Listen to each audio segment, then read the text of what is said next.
notes from like notes to self on Google Drive or on your email, things you've sent to yourself, just notes on your notepad, and you look at them, either things you thought were funny or things you thought were important, you thought were cool, thought things you really probably wanted to share with other people because you thought they were like very profound thoughts, and then you take a look at them from like, you know, maybe 5 years ago, maybe the ones I'm looking at right now are from 2 years ago, and I look at these thoughts that I had, these things that I thought, oh, I'm going to have to write those down because I'm going to share them later. I'm going to share them to people who are going to be interested. And they're just absolute nonsense. Absolute nothing burgers. Well, I think also they remind you of a previous point in your life where you thought you were smarter than you were, or you thought you were funnier than who you were. You thought you were braver than who you were. That being said, this is really just truly a stream of consciousness that I'm going to do, because I have looked back. There was a time on my Facebook where I was writing Facebook statuses back when they were like Facebook updates. And I thought these jokes, I was writing jokes. They were jokes. They were like one-liner jokes, but they might have been like 2 or 3-liners. I might have taken the liberty to write a 3-line one-liner because I thought this is so brilliant. I think it was over 10 years ago. I was writing these. I got on a big kick. If you're Facebook friends with me or you've been friends with me for a long time, you probably remember this phase that I had. But I thought these jokes were great. I really thought I was doing something really funny, cool, and interesting, and I'm not ashamed of these, but I go back and I read them, like Facebook will remind me of the joke I made 10 years ago, and I read it, and I'm not cringing at the joke itself, because the joke itself is something I would read on the internet and be like, okay, like that's for people that aren't funny, but some people probably that aren't funny also think that's funny, but I go back and I look at them, and I'm really cringing at the fact of how proud I was of the joke. I just look back on it like, oh my gosh, I remember writing this and thinking, wow, people are going to be like messaging each other. People are going to be messaging each other on Facebook, being like, did you see the funny thing that Joey Bertoft wrote on Facebook?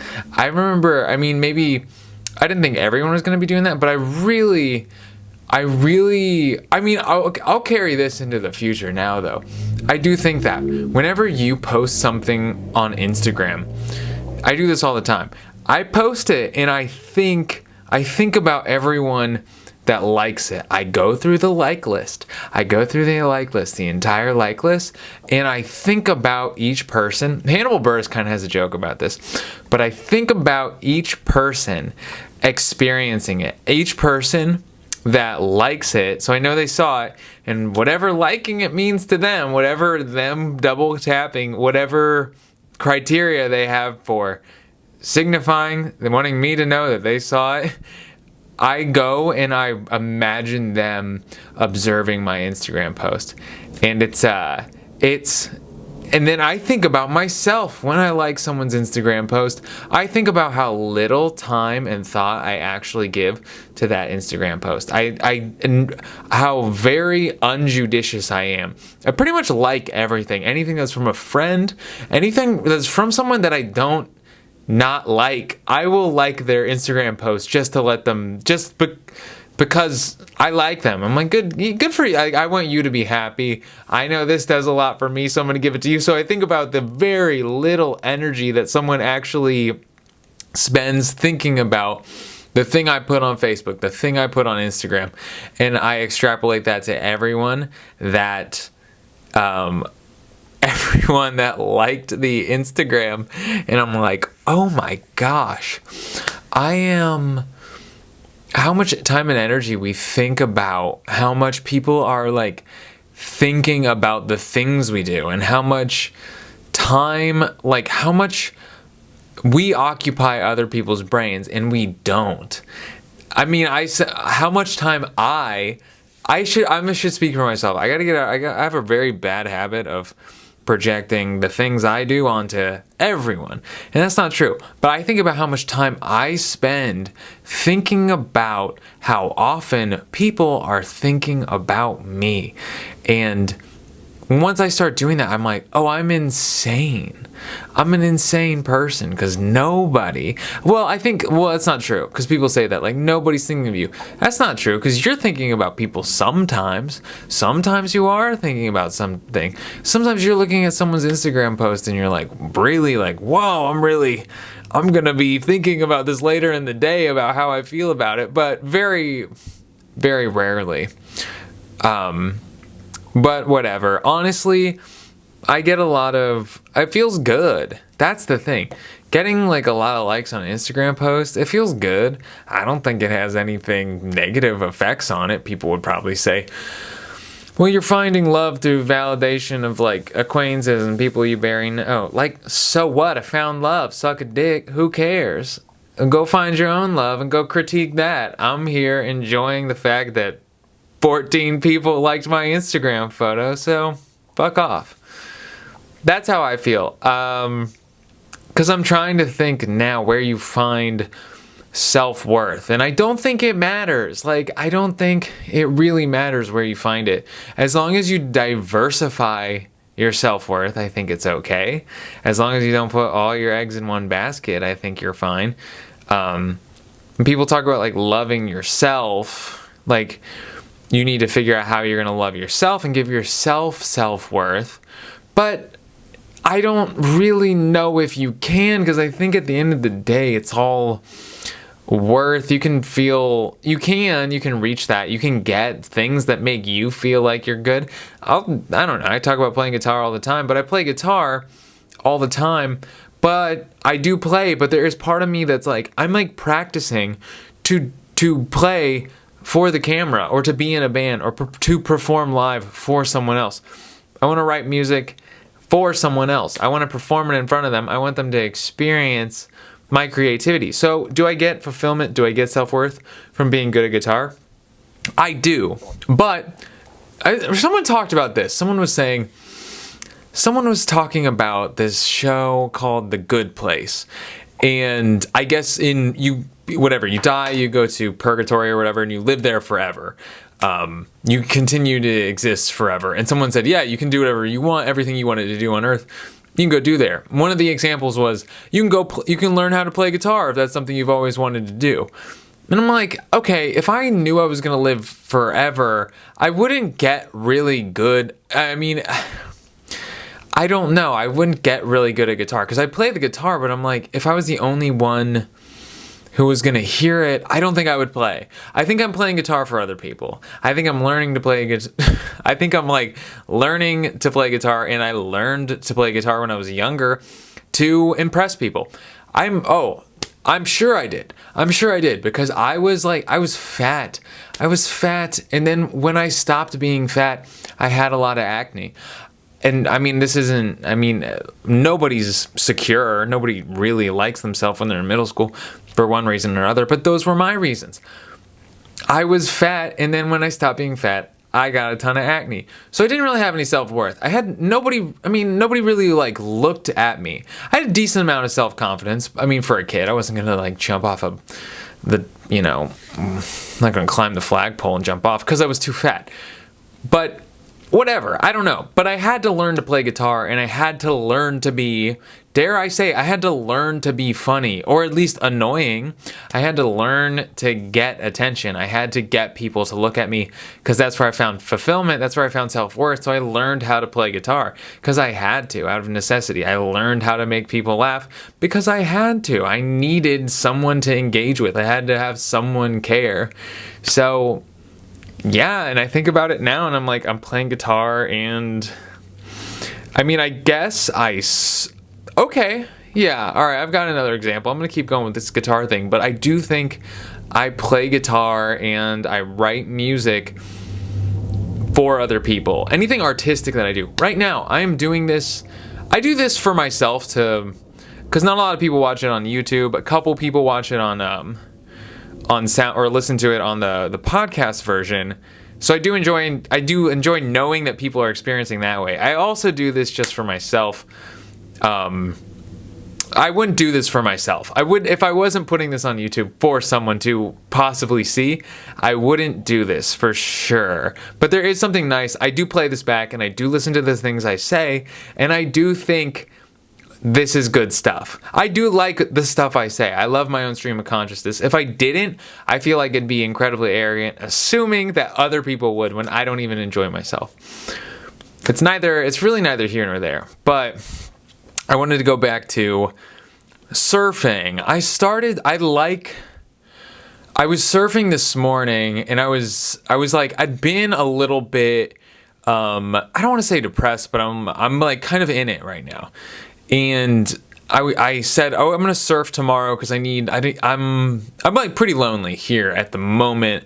I'm working on it, but I'm pretty lonely. So I was like, I'm gonna go out and surf because it's less time I spend in my house and by myself. And so I went out. It's not as sad as it sounds, but I went out and I went surfing, and it was cool. I left feeling really good.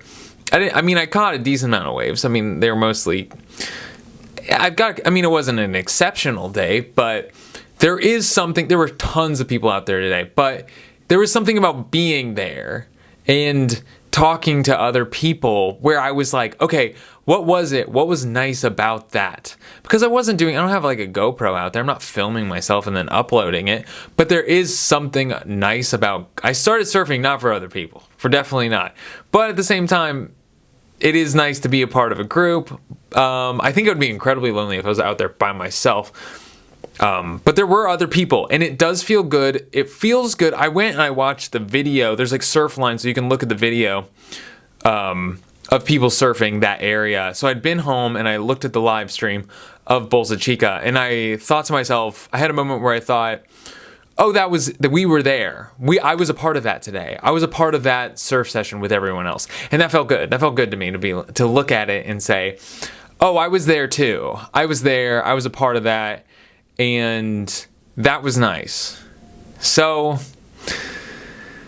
yeah, I don't know. I mean, I was doing it by myself. No one I really care about saw me or knows I did surf, but I left feeling good. I left feeling like a surfer, and that does something for me.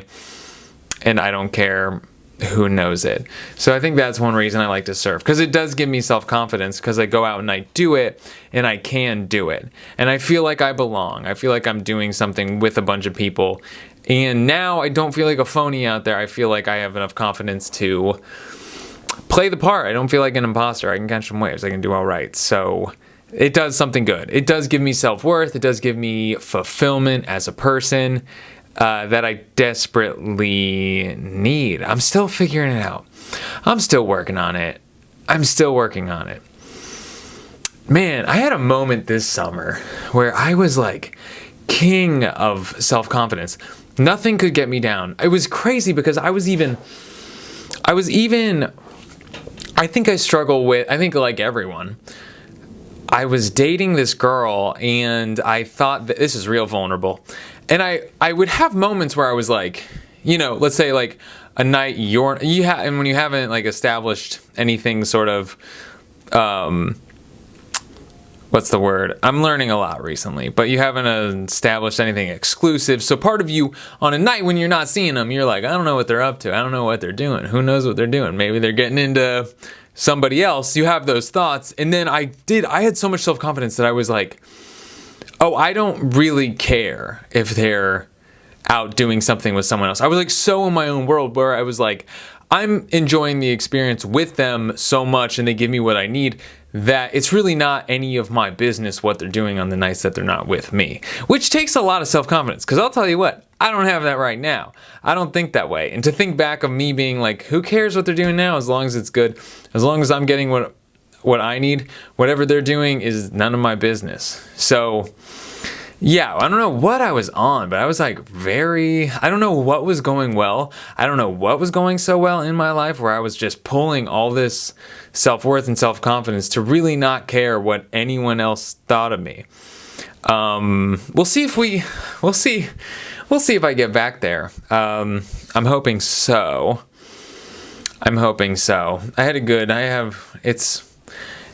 Leave a comment on YouTube or on SoundCloud, or where, if you're listening probably like through Spotify or something.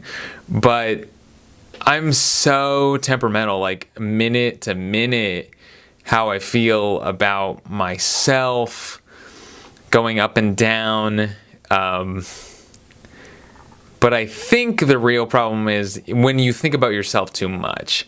I think that's the idea. I think if you can... I find myself, I'm at my happiest when I'm thinking about basketball. If I can get really interested in basketball, if I'm checking stats or I'm checking standings, or if I'm watching full basketball games, things are going well. Things are going well in my life. If I can concern myself with utter bullshit, things are going well. If I have the brain space to look at something else and say, how's that going? How many rebounds did LeBron have tonight? Things are going very well for me. I can, I'm thinking about that. Come on. Things are good. Usually I'm just in my own way, thinking, just festering on the future, festering on the past. I think there was something about focusing on the present that was there. I think I was doing that. I think because all you really have, here's what it was. All you really have is the moment in time, this particular moment in time. So whatever you can do physically to your body to make the present moment in time better is all you really can do. Because I think about that a lot. Usually, I've talked about this, I think, on my podcast, but you think about the future, you have your body or your brain sends a signal to your body to be like, fear the future. Oh, this is coming. Think about that. It's coming up. It's going to be scary. Send the fear response down your body. And what you can do is not think about the future. Really is what you can do. Just don't think about the future. Don't think about the future until it's the present. Okay, for instance, I have a job interview tomorrow and I have a job interview Thursday. And I've done some prep. For this interview I have tomorrow, I've done some prep. But it's going to be what it's going to be. And I'm not panicked about it. And I think I'm not panicked about it because I've done so many. That's the thing. I've done so many interviews that my brain can't panic anymore. Honestly, in my first couple job interviews that I had, as probably in whatever, but the first couple job interviews, oh wow. Now that I'm thinking about it, let's take it back to college. This was when I was in high school. I was trying out for a soccer team. I was trying out for the St. Francis University soccer team. And I had to be up really early. Oh, this is such a crazy story. I might include all the details, even though they're irrelevant from what I'm trying to say. But I remember I was up all night, like tossing and turning, doing that thing where you're having a dream. You're having a dream, but you're not really asleep. You're half awake, half asleep. You're not actually sleeping, but you're having a dream as if you're experiencing the day you're about to be having in the future. So you're thinking about the thing you have to do that day. So I'm imagining I'm in a soccer combine being evaluated. Like I'm already doing it. I think your brain is so focused on what it has to do the following day that it wants to get it over with. So your brain's trying to do it for you already. So it's like, oh, you're already doing it. You're already in it. But then you kind of are awake. So you're like, oh, I know I'm not actually doing this. So I'm up all night. I'm so anxious. I don't sleep a wink at all. And then in the morning I have to go and get in my car at 6:45 and drive up to play soccer an hour away. And I'll just finish that story because it's kind of funny. So I didn't sleep, as you know, and I didn't realize I was sick. I had the flu. I had poop, like poop flu. I had diarrhea bad. That's so it's not like I'm coughing, sneezing, cold. No, it was like shitting my brains out. I'm driving up. I live in Warsaw, Indiana. I was driving to Fort Wayne, Indiana. Okay, so I'm driving there. I have to pull over to a gas station because I have to I have to use their bathroom. It's that bad where I can't even make it 45 minutes away. I have to pull over and I have to play soccer. I'm sick. I have the flu. I full on have the flu. And, but I'm like, this is the time they told me to come. I have to come up. I have to play. This is it. I didn't really have any other options. I wasn't going to reschedule. And if you know, I mean, I'm just not, I feel like a lot of people, here's the thing. I think a lot of people do reschedule those things when they don't want to do them. So people make excuses. Maybe they get scared and they don't want to go be evaluated for a possible scholarship in soccer because it's intimidating. They're scared. They're in high school. They're going to be playing with college kids. So they say, hey, I have the flu. I can't make it.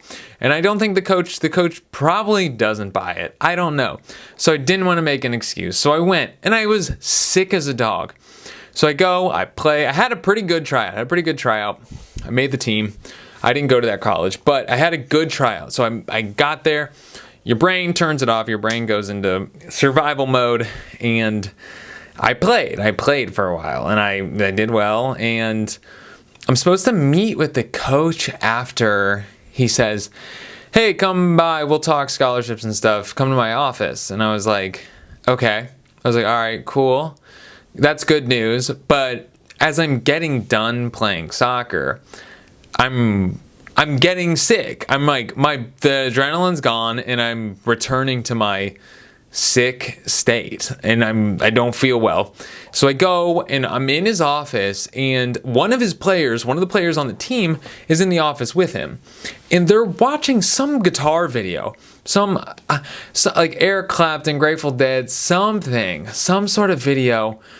And they don't know I'm sick. So we're just all vibing out watching this video on YouTube. We're just watching a video on YouTube and the coach doesn't know I'm sick. So he's like, yeah, this guy, you play guitar? I'm like, yeah, I play guitar. He's like, oh, cool. Let's watch this video. We're all watching it and they're like, oh, he's pretty good. Oh yeah, I saw them back in, So I'm just there watching this guitar video and then thinking like, I'm gonna die. I feel like shit. Like I don't want to tell them I have the flu at this point, because this is good. I'm already in the, like, we're talking money. We're talking scholarships and everything. So I don't want to, like, bail on it. So I just muscle through it.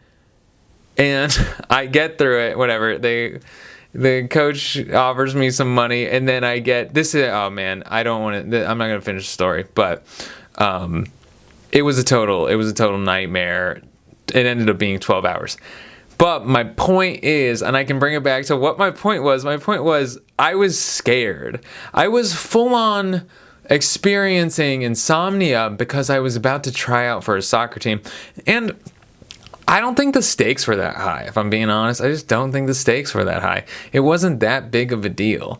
I mean, I guess it was something. I was going out to try out for the final time. It could have meant money. But I wasn't going to die.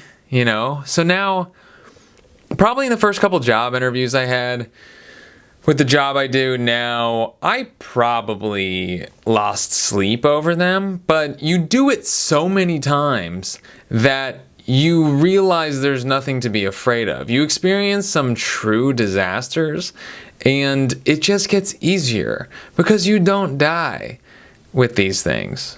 Oh, wow. Now I'm thinking about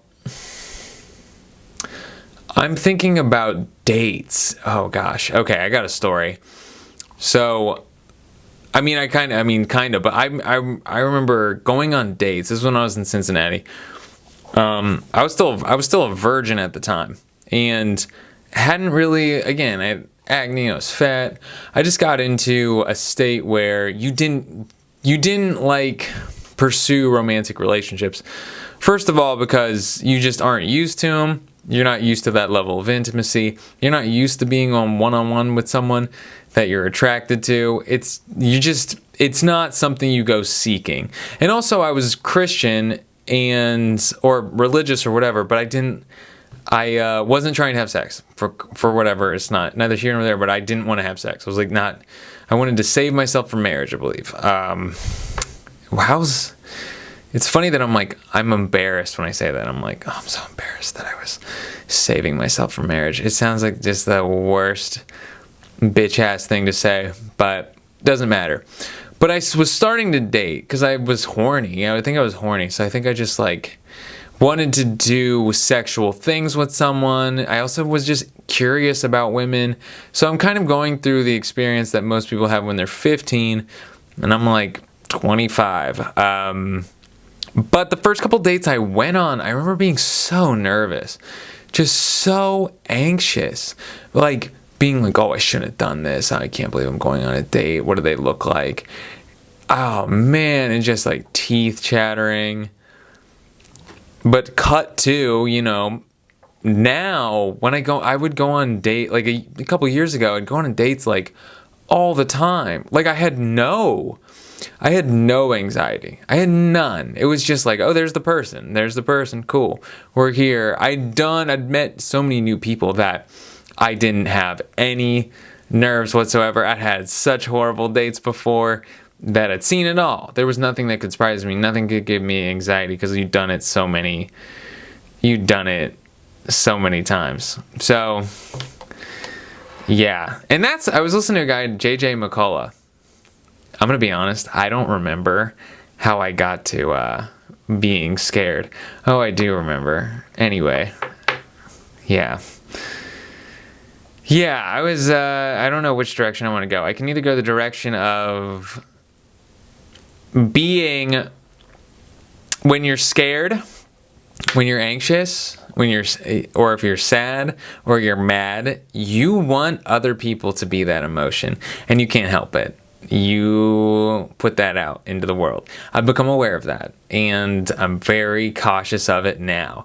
When I'm feeling in a particular mood, a sad, anger, or sad, what's the other one? Anxious, fear, scared.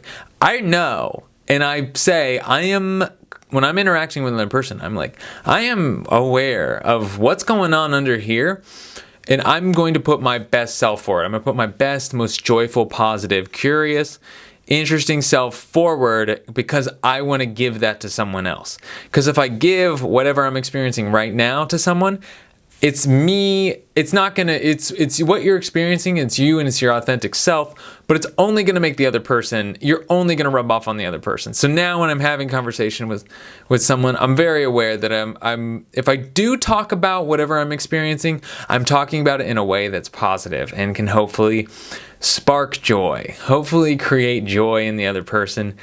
And I think the best way to do that is making the person laugh and taking your own circumstances and realizing that they're pretty stupid. They're pretty dumb. And there's something to laugh at. Yeah. I'm thinking about it now. I tell this story all the time, but I was like, I confessed my love for someone over the phone. Okay. Like full on, really put myself out there. And they were chewing cereal. They were like chewing cereal. And I remember asking him, like, are you outside? Like, are you walking on snow? And they're like, oh no, I'm eating cereal right now. And I just remember being like, this is just funny. There is nothing other than funny about this. Like, this is hilarious. And that made it a lot easier for me because I would think back about that. I'm like, it's funny, man. If you can just take the fact that you're putting yourself out there, you're having this expectation that this conversation is going to be long and it's going to be very emotional and you're actually going to get a reaction from the person and they're just crunching on cereal while you're doing this, it's funny. I'm sorry. That's funny. The joke is on me and it's funny. And it made it a lot easier. So when I do tell people that story, the first thing I highlight the fact that I'm like pouring my heart out to someone and they are just munching, like mouth open. Oh, my memory card turned off. But yeah, they're just munching on cereal. They're just like chowing down on some like honey bunches of oats. Not even honey bunch of oats, but those the Weave, the Quaker, those ones, the real crunchers. But yeah, so whatever you're experiencing at any point in time, and a lot of people deal with a lot of anger and resentment towards other people. That's not really something I do anymore, but think about what's funny about the situation. Even if it's like really fucked up, even if it's like really traumatic, I'm not saying my situation is traumatic. It's just like par for the course, par for living, you know? I'm happy to have been given the opportunity to experience heartbreak. But just take a second and look at it and look at it and be like, why is this funny? Because I guarantee you there is something about it that is very funny. And it probably is a little bit disturbing when you think about it in a context of it being kind of funny. Because when you look back at it, there's something that you look back on and you're like, this haunts me. I think about it all the time. I think I can't, it's an intrusive thought that keeps coming in. It's a negative intrusive thought that always keeps coming into my brain. In making me mad, making me anxious, making me sad. Take a look at it. Take a look at it. And there's something funny about it. There's something kind of hilarious. And the joke's probably on you. And it makes it easier. That's what I think. Yeah, that's what I think. So the crunching cereal. Yeah. I mean, it also helps you realize your own mistakes in the situation, whatever it may be. If you look at it as funny and as if the joke's on you, it also kind of shines some light on where maybe you might have gone wrong and where you're potentially not accepting responsibility in the situation. But, yeah, anyway, that's something I wanted to talk about. Oh, the other thing is I listen to this YouTuber, JJ McCullough. I like him. I kind of have a crush on him. There's something about him where I watch him. There's Nathan Zed is a YouTuber I kind of have a crush on. And then JJ McCullough I also have a crush on, who is actually gay. And I am not gay, but it's funny listening to him talk. I've like entertained ideas of being gay with JJ McCullough. And that's the first time I've ever in my life done that, just as a thought experiment. And I'm not gay. That's what I realized. But he is a guy that I'm like, dude, if I was like in a relationship with him, it wouldn't be so bad. But it would be hard to, you know, it'd be hard to have sex with him. And I've thought about it, and it's just not something I wouldn't. We're done here. What JJ McCullough said, here's what he said. He was talking about getting older in this YouTube video, and I was like, oh, I need to hear this. It was a little bit, I was hoping that it would give me a little bit more positivity than it did, but here was my big takeaway. The joy of getting older, and if you are not learning from your past mistakes, you're enjoying everything bad about getting older, but none of the benefits. So as you get older, what you get is you get knowledge, you get wisdom, you get those past experiences, you get those first dates, you have them. They're yours, they're in your bank, they're your research, they're your case studies to look through and say, what went wrong here, what could I have done better, how could I have avoided this pain, and what's important on the adventure that I'm going on. You have wisdom, you have life experience. So if you're not learning from your life experience, you're going to experience getting older, getting uglier, getting balder, getting fatter, getting brittler, and none of the benefits, which is being wiser, making better decisions, learning perspective. And I thought that was interesting. So,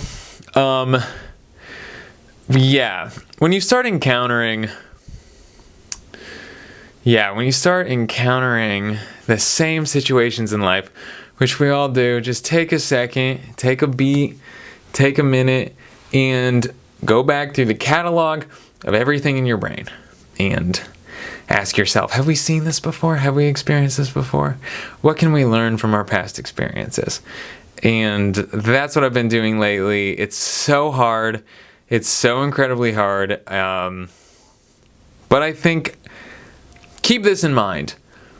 Keep this in mind. When you're experiencing something difficult, remember you're working through it.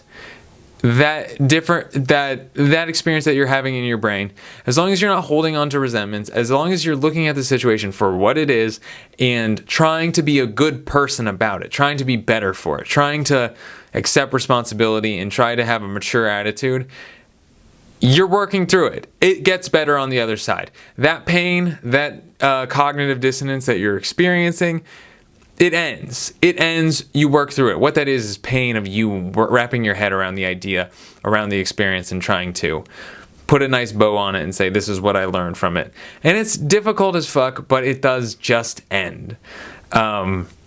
This too shall pass. It all just passes, but you have to let it pass.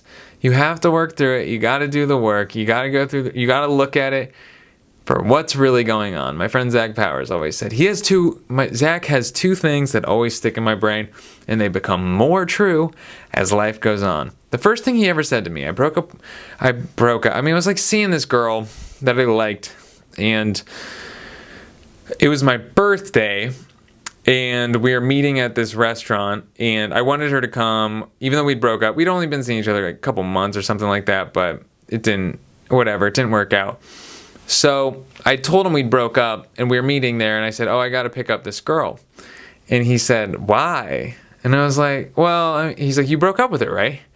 And I said, yeah, but I don't know. I don't want her to feel like I don't care, right? And Zach says to me, that's the best part about breaking up with someone. You don't have to care how they feel. And that's, as I get older, the more I think about it, how wise that is. I think about it now, and if you break up with someone, if you're done with them, and that's it, let's talk romantic.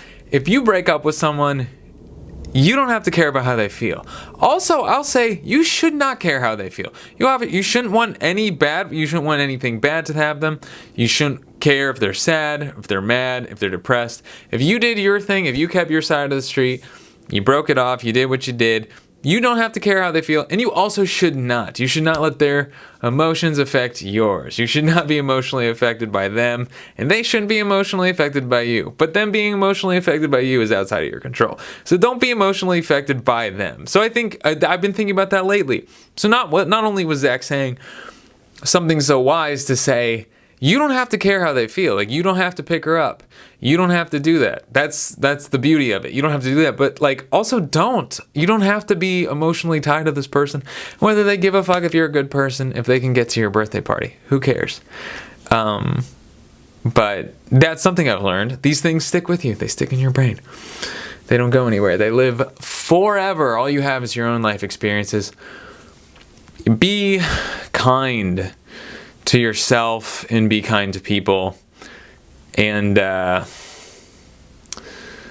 take care of yourself. Take care of yourself however you're going to do it.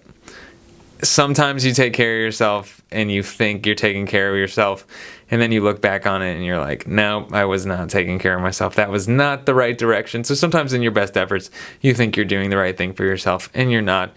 Learn your lesson. That's par for the course. Much love. Peace, love, and gap. Yeah, this is a full ass podcast. My lips were so dry. I have like a nervous tick that I keep licking my lips. But I'm done. Okay, we're done. Bye.